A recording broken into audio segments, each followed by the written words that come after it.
Hey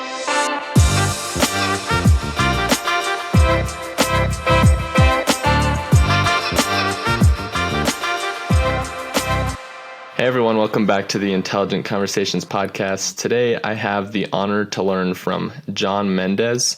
John is a realtor, investor, and serial entrepreneur. He also hosts the Walk to Wealth podcast, which teaches people how to establish a life of prosperity. So John, thank you for coming on today. I'm excited to talk with you and learn more about you. But I want to ask this first. What was the first thing that you got into? Was it the realtor, investor, or serial entrepreneur? And second question, kind of a follow-up on that. How'd you get into that? Because not too many people take that path. Yeah, so for me, I'd say I was never, I'll just preface it with this. I was never a born entrepreneur. I was never someone who grew up and had the paper route or was cutting lawns or was selling lemonade, right? That wasn't me. I never was focused on making money and entrepreneurship and hustling, to get some cash. So fast forward, once I got to college a little bit, my second year, it was during the pandemic. So we're all staying from home. Yes. In November of 2020, I believe it was, I read Rich Dad, Poor Dad. And that shifted my mind to view the world in another way. There's another way of viewing the world. And I resonated a lot with the ideas of the Poor Dad. I was wondering why. And then the Rich Dad ideas, it's like, people think like that? And then that kind of got me into the rabbit hole. I started watching YouTube videos and podcasts. Fast forward a little bit, my spring semester of 2021, I decided to sign up for my real estate classes. I dropped out I didn't technically drop out yet, but I just stopped showing up to my college classes. They were online anyways. And then I never looked back from there. And so I got my license in the September of 2021 when I turned 20. That was around the time. So I got started investing first. That was 2020. And then I got my real estate license 2021, September. And then I started a podcast in December of 2021. And then I started a social media marketing agency that I'm doing kind of on the side. And just a couple months ago. So I got a couple things going. I've been able to teach, hundreds of realtors social media. So I was like, why not actually turn this into a little something? And that's pretty much how I got into everything, at least the 10,000 foot view of it. No, that's awesome. I think that's a cool story. I'm kind of curious, what was it that you were investing in first? Like, you just kind of threw that comment in there. Yeah. So my very first investment was Tesla when he did the 5-1 stock split. So at the time, I was talking to one of the guys, and we worked across the street from each other. I was working at a restaurant. I still work there now. And he worked at one of the buildings. He was like the front door person, the concierge person. And we would always walk home together. He would clock out sometime around like 11 o'clock. I would clock around and clean up the kitchen and clock out around the same time. And so we would walk home in the same direction before we split ways. And we would always get into conversation. It was some night in August, I remember. And we were just having a conversation, and he was telling me about Tesla. Now, he loves finance. He's into investing. He's into that kind of stuff. And he told me that I should invest in Tesla. I was going to be getting a refund from college because I was staying from home, the pandemic.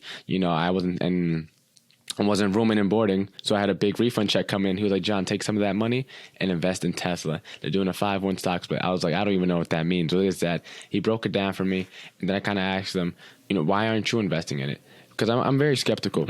And he was like, because, my situation with my sister, I don't have the money right now to.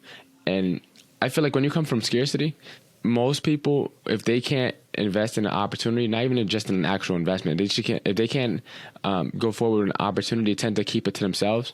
Yeah. But despite him not being able to invest, he still told me about this opportunity because although he knew he couldn't take advantage of it, he still wanted me to take advantage of it. And so I feel like that was very honorable. And although I didn't know anything about investing, and I suggest you all do your research. I didn't do any. I just kind of went on his word. And it ended up playing out in my favor. So that was how I got into my first investment. That's cool. So that's funny. I actually know exactly what you're talking about because I consider that my worst like the one I passed up on. So it was back in 2018. I was like just doing some research, and I was like, oh my gosh, Tesla's looking pretty good. And, I understood a little bit about like how data was managed and stuff. I'm like, Tesla's going to be a pretty big deal. But then I literally only had I was in high school, dude. I only had like $500 in my account. And I was just like, I don't know, like it's $300 right now. And this was before the splits, right?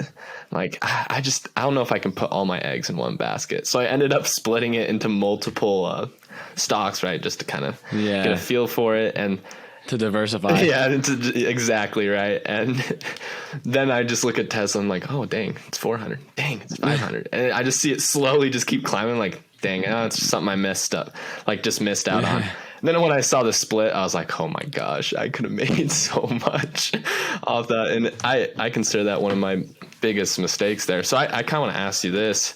Do you have any mistakes? I mean, you're an entrepreneur, right? Mistakes happen every day. But what's kind of something that sticks out to you that you learned from and kind of overcame?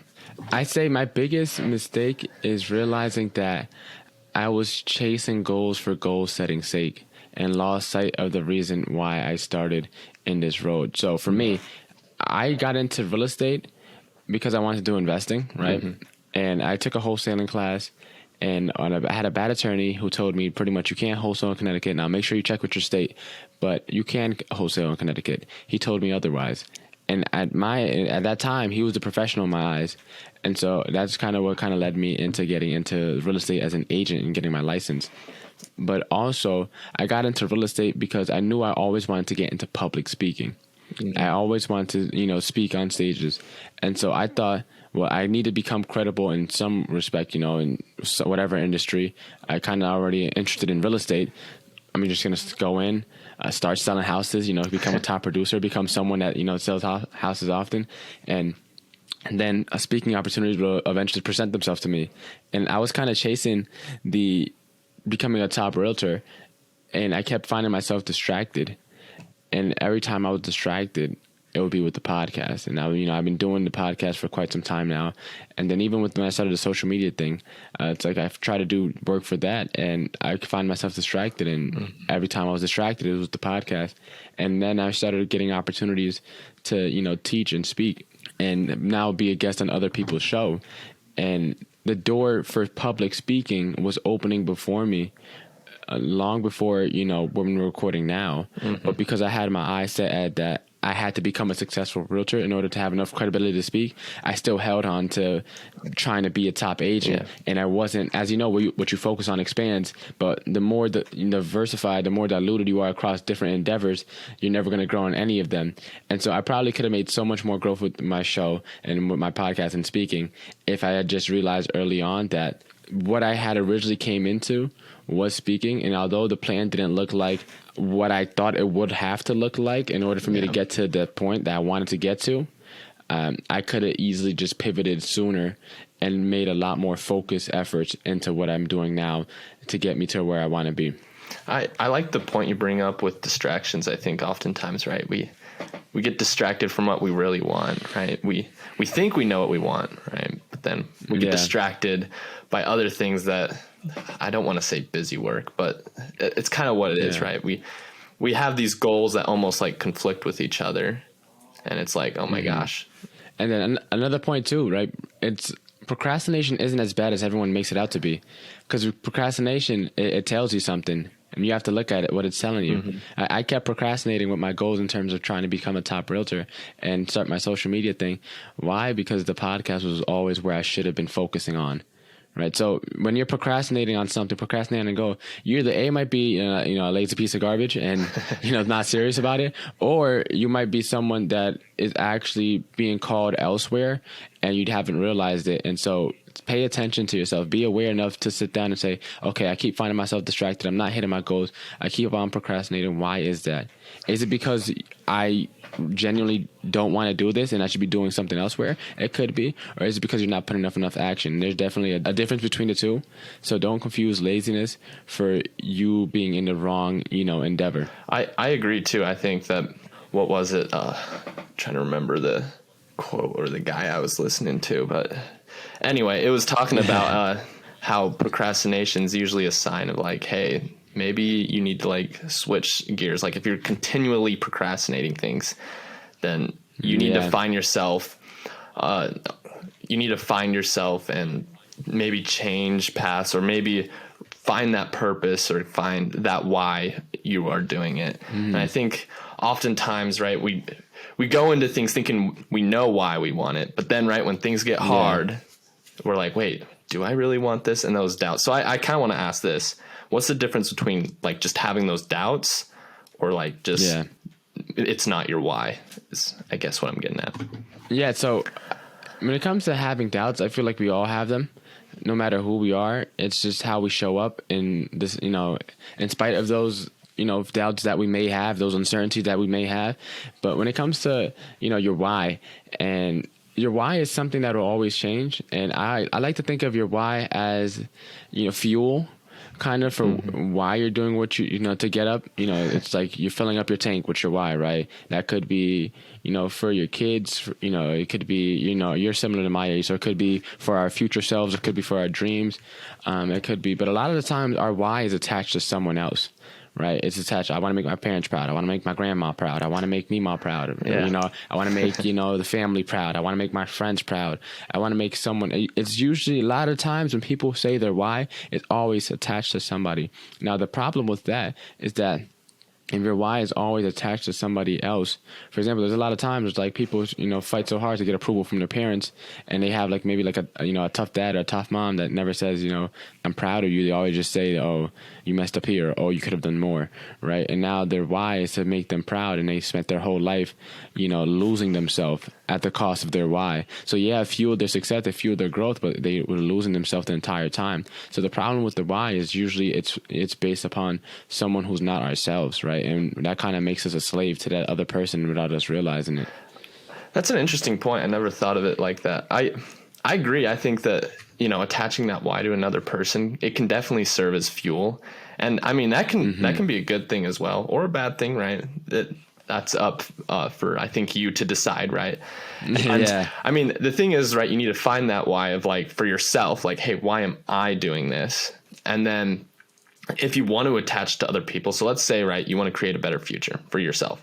Yeah. And it's like, okay, there's nothing wrong with that, right? It's for you. You want to do that. But then, right, life goes on. You find someone, you're like, oh, she's a pretty cool girl. And then you marry her, whatever, right? Maybe it's like, oh my gosh, okay, now, right, that why builds on itself. It's like, all right, I want to be able to provide for this person. All right, I want to be able to do this, right? And I think what happens is that as we progress along life, right, more people become dependent, or maybe you take different steps in your life. That different responsibilities. Yeah, the different responsibilities that you have to fulfill. And I think this is a key point here. I think there's a difference between responsibility and, right, that why, right? Because there's things you just got to do, right? You got to eat. Exactly. You got to put food on the table. You got to provide. You got to protect, right? And so, like, no, definitely on that same point, right? There's a lot of the times people, they expect, things that they're supposed to do to fuel them, and it's like that's the requirement. You're supposed to protect your loved ones. You're supposed to take care and look after the family, right? You're supposed to be the head of the household. And I'm speaking just because you're both young men, right? But generally speaking, like that is not strong enough to push you, right? Because that's what you're already supposed to do. It needs to be stronger, and you should attach your why to something it's strong enough and compelling enough to push you into action.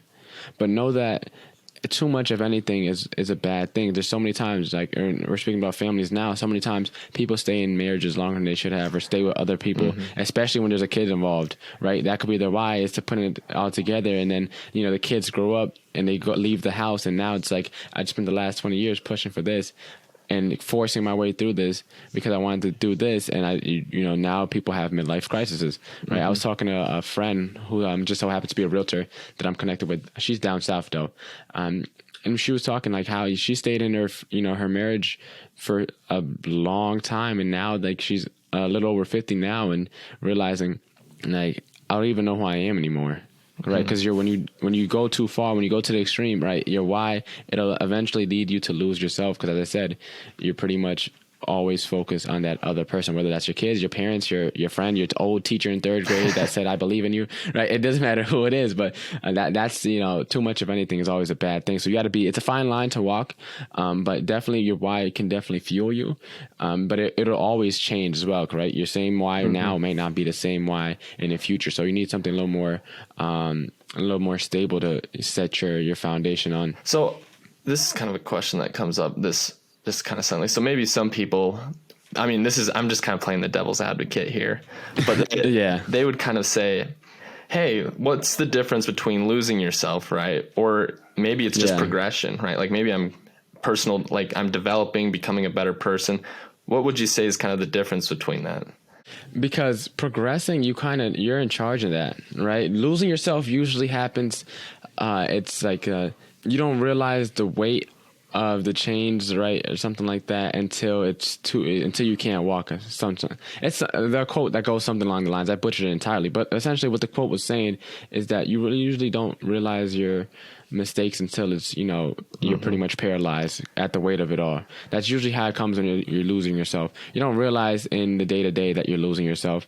It's usually after you have that midlife crisis, right? Or that some people have a midlife crisis early on in their life, but when it's not until you have that big moment where you sit back and reflect, that's like, oh my goodness, who am I?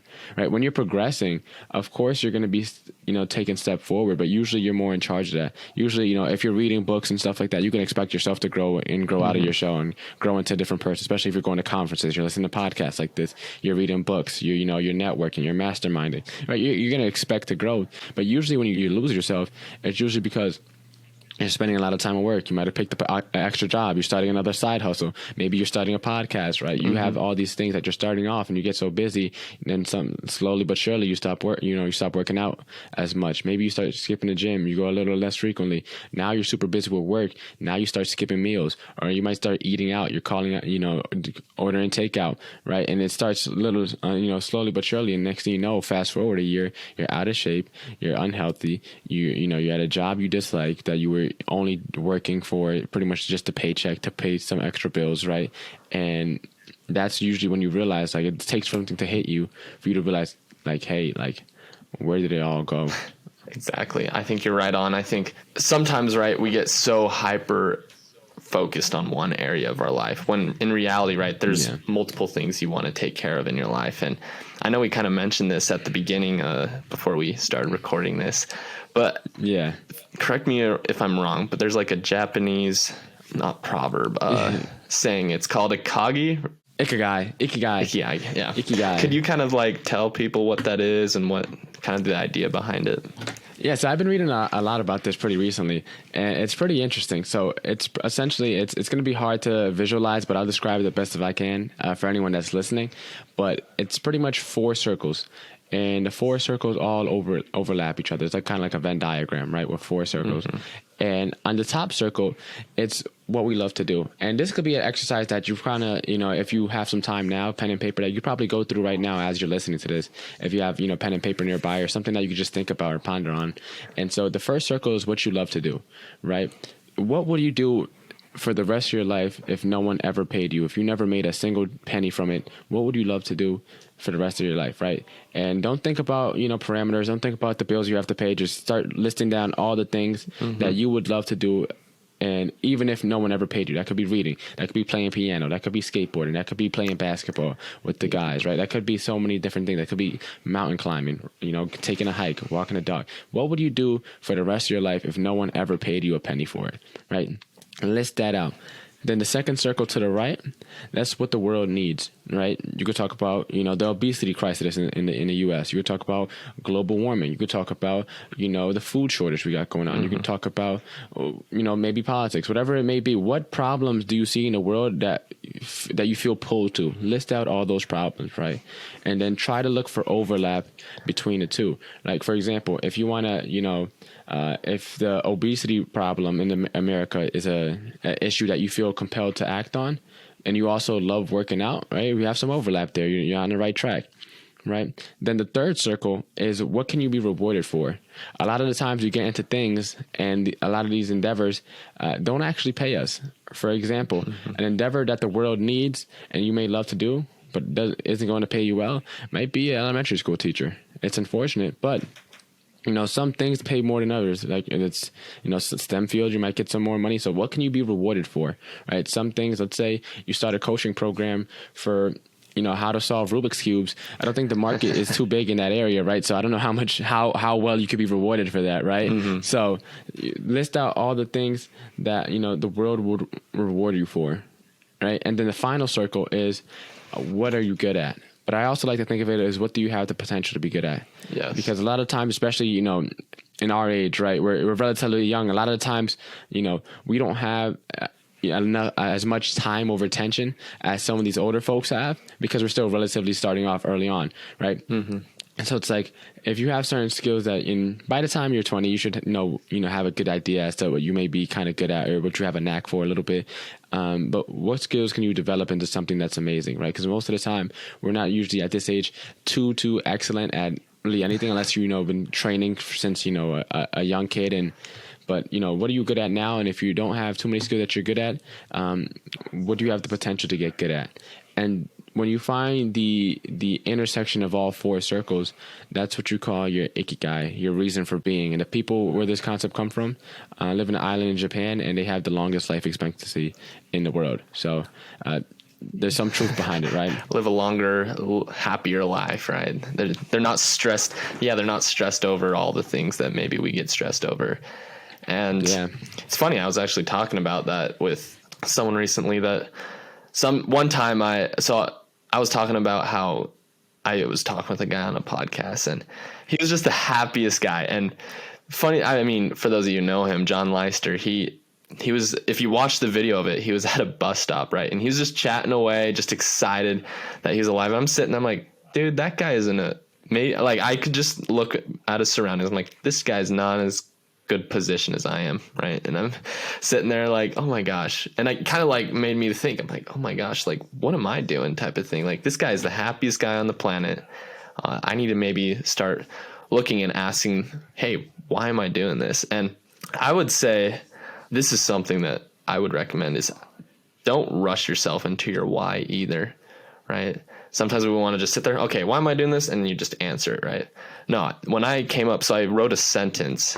And I'm like, if I had to break it down, what I want and like why I'm doing things, what would it be, right? One sentence. It took me a good 30 minutes to come up with that, right? Yeah. And it's like that. It takes time. And a little bit on the balanced lifestyle, I think that's important, right? I like the point that you made that it should reward you as well, right? Oftentimes we hear the Rubik's Cube example. How many people like have these little talents, I guess you say, that's what the like party tricks type of thing. It's like, what the, you know this type of thing. And then when you don't reward yourself, that's the hardest part right there. So I kind of want to get maybe a little bit more about that. Like, how did you do that for yourself? And then kind of how did you reward yourself and all that? So before I answer that, I kind of want to butt heads a little bit on a point you made, right? About not rushing to find your why, right? I feel like we should rush to find not our why, but our purpose, right? Our reason for doing something, right, is it's going to be hard to find at first. Like, what's your big why? But like, you can find your purpose earlier on if you spend time reflecting. Mm-hmm. Most of the time, we're not spending time reflecting, and it's like time is short, time is precious, life is short.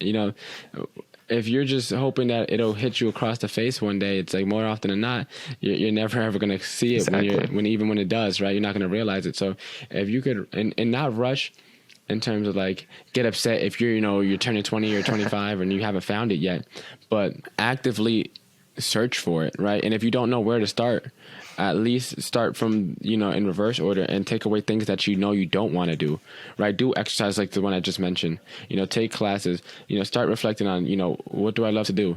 How was I like when I was a kid? A lot of the times, that the kid version of us is how we're supposed to actually be as an adult. But a lot of times when society comes in and all the norms and the pressures and, the different ideologies that get fed to us while we're in school and things like that, it kind of teaches us how to become closed-minded and an employee.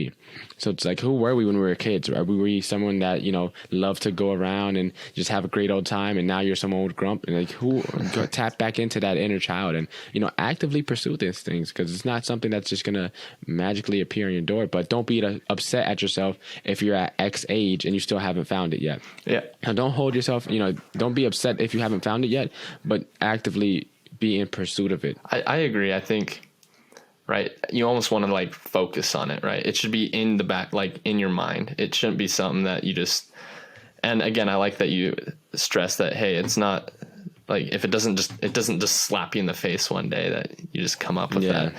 And I think it's a constantly evolving thing too, right? So it's something like, oh, well, maybe this is what, right? And you keep going and you get a deeper understanding of yourself. You become more self-aware.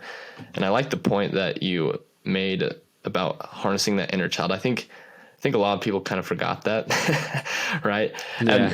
And funny enough, right? You mentioned like how you didn't do like the lemonade stands and all that. I actually did exactly that when I was younger. That's my inner child. Entrepreneurship's my freaking thing.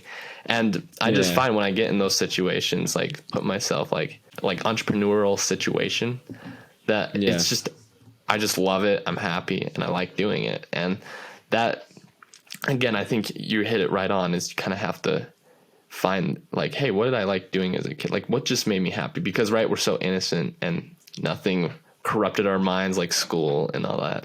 Yeah, definitely. I think in that same breath too, like when it comes to happiness, that's another thing to watch out for as well. Happiness is, and this guy named Jordan Peterson made a good point about it. I'm going to butcher it. But I mean, you listen to him, it sounds like, but he was like, happiness is an hedonistic aim, right? Because happiness, it comes and goes. It's an emotion just like everything else, right? It should never be, you should never be in pursuit of happiness. You should enjoy it while it's there, right? Because there's this old, like philosophical way of viewing things. This guy mentioned, it's like, it's just a quote. It says, it shall pass, right? It too shall pass. Whether it's good times or bad times, just know that it too shall pass. So that happiness, it'll pass eventually. One day you might wake up a little sad. One day you might wake up angry. One day you might wake up, on top of the world. Like it all shall pass. So what you should be in pursuit of is fulfillment, right? Because when you're fulfilled, it's satiating. Happiness is like this, eating your favorite dessert, right? That's the cake. But if you eat a slice of cake, you're gonna love it, but you're gonna still be hungry. Exactly. If you eat, some lean protein and some greens, right, and some rice, you'll be full a lot longer than if you were to eat a slice of cake. Right, so search for that fulfillment, because that fulfillment is what's going to satiate you in the long run. That's what's going to keep you going. That's what's going to make you feel whole. Right, a lot of people are super happy. They get all the goals. Right, they got the girl, they got the money, they got the house, they got the car, they got the clothes, they got everything that would make you happy. Yeah. But they're still empty inside. Why? Because they were never fulfilled in doing so. And fulfillment only comes when you're in service to other people and to the world. So it's like, how can you make this from something that's not just about you, but something bigger than you, something that's so big that you might not even be able to accomplish it in your own lifetime? I agree. I think that, especially your point on how happiness is, it's just another emotion. And I've been trying to explain that so well, and you just put it perfectly. And I think, right. So, well, that's the reality, right? Is you wake up one day and it's like, oh crap, I forgot I had a meeting or something. Right. And it's like, oh my, and things happen, right? You have bad days, you have good days. And the thing is it's completely normal, right? To feel bad about things, or to be like, just feel like you're on top of the world. But at the same time, right, what you said, right, to find that fulfillment, it's the journey, right, of work. I think real fulfillment comes of like working past those hard times when they come, right?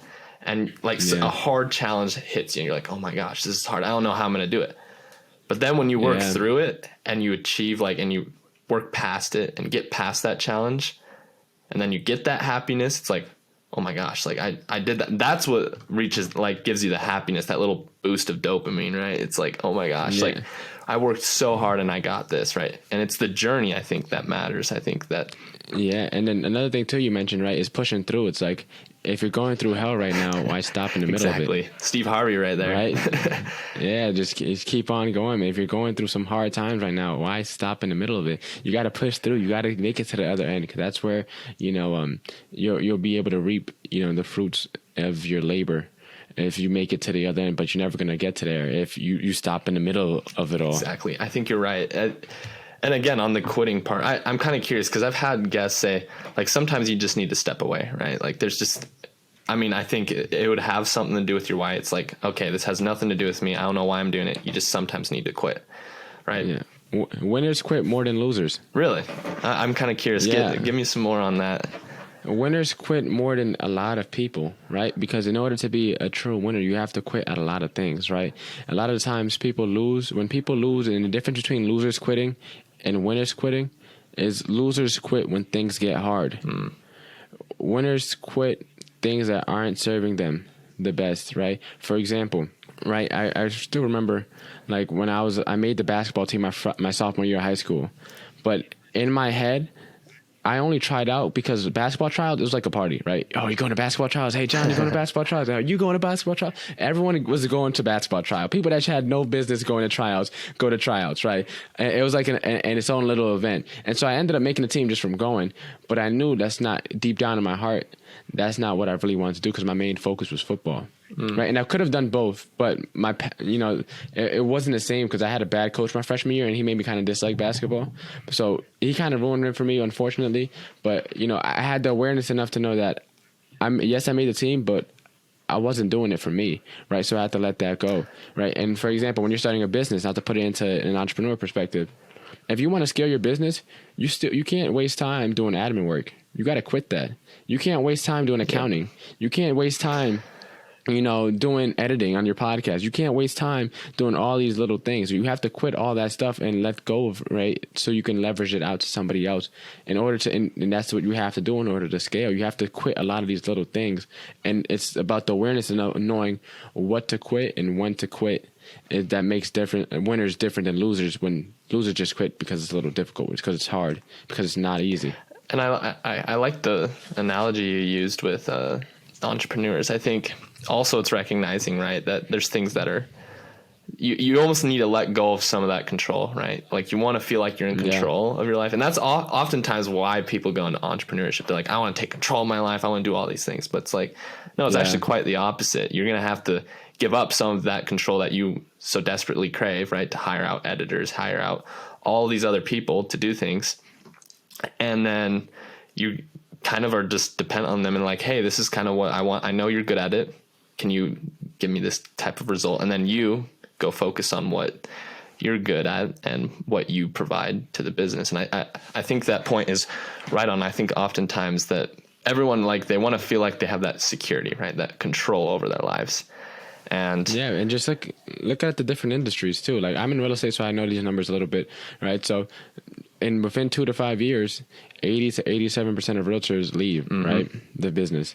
In podcasting, 80% of podcasters don't make it past 7 episodes. Exactly. Right? Because the same reason why people get into these entrepreneurial endeavors is the same reason why they leave, right? Because they have control, and now that they have control, there's no one telling them what to do, how to do it, when to do it. Exactly. They're their own boss, and they should have fired themselves a while ago, but they keep on going, and then their business or their dream of your side hustle, whatever it may be, kind of goes into shambles because, they were never really a good boss, a good employee, like a CEO to begin with.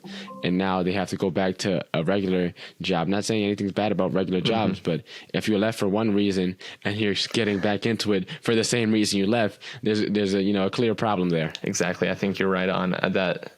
Oftentimes, right, the people, They go right back to what they left in the first place. And I would say, again, right, on the entrepreneur side of things, right, I actually know a couple of people, right, I've heard the statistics, right, people like usually don't make it past the first 7 episodes. I'm like, really? Like 7? Like how hard is that, right?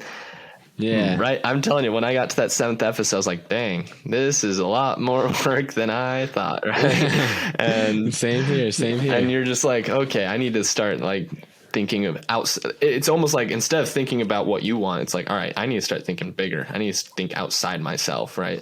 Who can I, I guess, employ to try and get this help that I so desperately need? Because this project, this idea that I have is going to take a lot more people than I can even imagine, right? And I think that's such a great point that you bring up. That circle it back to everything that we're talking about. Back when we started this conversation, I mentioned how in real estate, right, it took me a while to realize that I was distracted, right? If I were to quit real estate and the social media stuff sooner, I could have spent more time growing my podcast, right? I mean, I'm blessed and fortunate because I'm in a company where they have a lot of business values and a lot of business principles that they preach. So I've been able to learn a lot, and I'm still there. It's not like I lost my license. I still have my license for, my loved ones. I can help them buy and sell. And then for anyone that I don't really know like that, I just refer out and still get a commission income off of referrals. So it's like, but if I were to have quit that sooner, I would have been able to focus on the podcast a lot sooner. And as you know, it's like it's a hockey stick growth is exponential, right? Nothing is ever really linear. And if I were to spend more time focused in the podcast, who knows where I could have been by now? It could have been, a couple more downloads ahead, or I could have had, a couple of my dream guests. I could have been in a different spot, but I wasn't focused. And so knowing when to quit is extremely important. I think, it's so right that, right, we want to do it all, right? We want to do, we want to be the guy. We want to be the Superman type of thing. But the reality is we're all human, and we can't do it all. And it's sometimes letting go of that, like, hey, look, you don't have control over that. And or maybe we should put more focus on this, right? Hey, you're starting to lose your health. Let's start focusing on that. And I think that's a really key component. And they talk about ultra successful people, right? In terms of like business, or ultra successful people that start families. I think success is defined by you. And I would say, I'm going to use this as the intelligent question of the day, but how would you help someone develop just that laser focus so then they can look to improve their lives? So anyone that's listening right now, I want you to do this exercise, at least mentally with me, right? You get a call. The call is from Powerball. You just won the lottery. You won $1 billion, right? So you can't gift that money off when you die. What are you doing with the rest of your life, right? What are you doing? You just won $1 billion. You're never going to have to work ever again, right? For the majority of the population, if you're not part of like the top 0.0001% of, the people that are high achievers, you're set for the rest of your life. What are you doing with your life, right? Spend time thinking about that. Then you get another call, doctor's office. They just called you and tell you, hey, we got the test results back. You only have 5 years left to live. Now, what are you doing with your life? You have 5 years left. You still win the Powerball. You can't, as I said, you can't gift the money off when you die. What are you going to do with the rest of your time here on this planet? Next day passes. You get another call. Hey, sorry, we read the test results wrong. You only have a day left to live, right? What is that message that you want to put out to the world? And then they ask you, but if you give all the money back from the Powerball, you'll be able to live out the rest of your life. What are you doing? Are you taking the money? And as I said, you can't gift it off, right? Are you taking the money and you're spending one day delivering your message to the world? Or are you giving all that money back? But that exercise, it kind of takes you to the point where it's like, what on earth would I do if I had everything I ever needed? If I had everything I ever wanted? If I didn't have to worry about anything ever again? What would I spend my time doing? What would I spend the rest of my days doing? If I had 5 years left, if I had 1 day left, what would I spend the rest of my time doing if I had everything I needed to support my endeavors, right? What would you do if you could not fail? And just start spending time reflecting on that point. I think that everyone that's listening right now, that is the intelligent answer day. That was great. I think that, especially, right, I think time is a critical part. It's always been a critical part of my life. And how you spend it, right, ultimately is what you make out of it, because in the back of all our heads, we all know what the end result of life is, right? It's death, right? Unavoidable. Yep. You can't know. It doesn't matter who you are on this planet, right? You can either fear it or you can say, you know what? I know it's inevitable. What am I going to leave behind? I guess, to use a better word, what's my legacy, right? Like what are you leaving? And that is ultimately what matters. So John, thank you for coming on today. I've enjoyed this. You've had great things to share. For people that have been interested in what you've been saying today, I know we've mentioned your podcast, you've got businesses, you're a realtor. What's the best way people can kind of reach out to you, get a hold of you, all that fun stuff? Yeah. So we talked a lot about Ikigai and your purpose. My sole focus right now is my podcast. So if you go check out the podcast at Walk Number 2 Wealth, that's Walk to Wealth, just with the number 2 instead of TO, right? Walk to Wealth. Go check out the podcast if you're listening to this. That would mean the absolute world to me. And Walk to Wealth on the social platforms as well. So, but if you check out the podcast at Walk to Wealth, we got a lot of big news coming up soon. So make sure to tune into that if you enjoyed any of the things that you heard today, or if you found any of the value in what I shared today.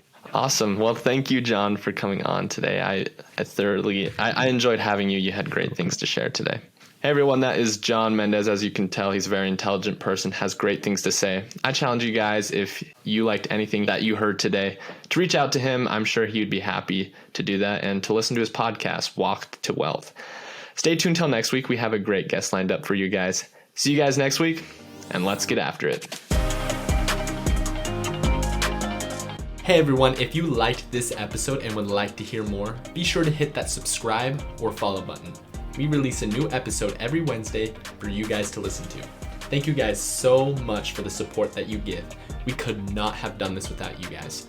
If you would like to be a potential guest on the show, check out intelligentconvos.com and fill out the form there. Thank you guys again, and let's get after it.